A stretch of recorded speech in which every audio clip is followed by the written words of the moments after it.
បាទសួស្តីបងប្អូនទាំងអស់គ្នាថ្ងៃនេះព្រឹកថ្ងៃទី28ចុងខែ11ព្រឹកនេះតិចគ្រាន់បានដែរបាទតាមតំបន់ខ្លះ20អង្សាតំបន់ខ្លះ18ដល់19តិចគ្រាន់បានដែរតែសម្រាប់បងប្អូននេះឆ្លាញ់ចូលចិត្តការនេសាទបងសំណាញ់អត់ខ្លាចតិចទេបាទឲ្យតែបានត្រីឲ្យតែបានបងដូចបងប្អូនអ្នកចូលចិត្តមកត្រីបានបាយដាច់ទឹកឲ្យតែបានរត់ត្រីបងបានមែនទេបាទបងនេះយកមកមកបោកបាទត្រីនៅក្នុងឡាននោះកន្លះឡានទៀតកណ្ដាលត្រីស្ពិនហើយត្រីសអីមកបាទយកមកបានមែនទេបាទមកស្នៃអត់ទេបាទចុងអូននោះបងលើស្នៃទួយមួយហើយជា2ម៉ែត្រតែបងបានតែមកមួយទៀតនៅចូលទៀតនៅចូលអែមត្រីស្ពិនប៉ុនចង់ប៉ុនបានដៃបាទហើយទឹកថ្ងៃមុនឡើងបានឡើងលេចពូថាតែថ្ងៃនេះទឹកស្រកសមុទ្រត្រីបាត់បង់năm tay gì đấy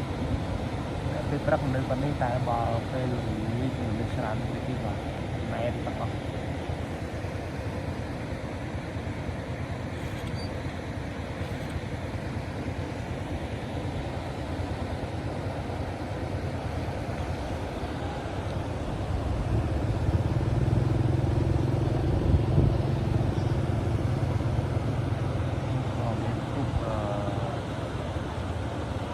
មកអូមានអ្នកតនៅបងនៅតាមតាប់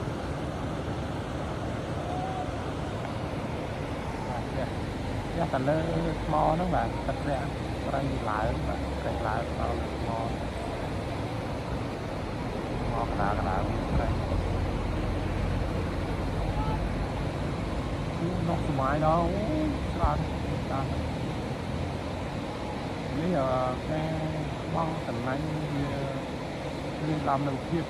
សบายរីករាយជុំទៅសบายវា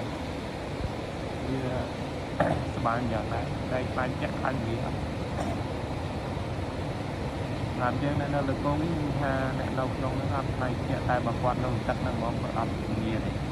អត់ធ្វើកាយការរហូតបាទ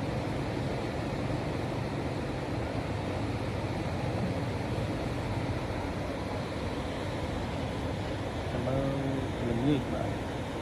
អត់ពីអូឲ្យបងប្អូនទស្សនា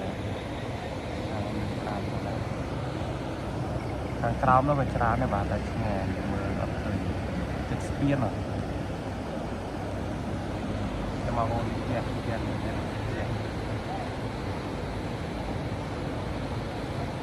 ណៃទូទេបាទ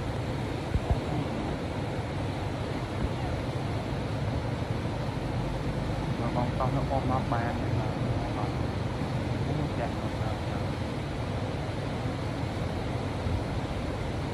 បងវិញចាស់មកខាងទឹកក្រៅផង1 2 3ឆាវបាទអូចាស់នំដៃមិនដែរបាយស្អាតបាទនំតែបាយស្អាតចាស់ចឹងអូនេះបានទៀតហើយអូនចំណាយទុកមើលតែបានអូទី3ចំណាយអែ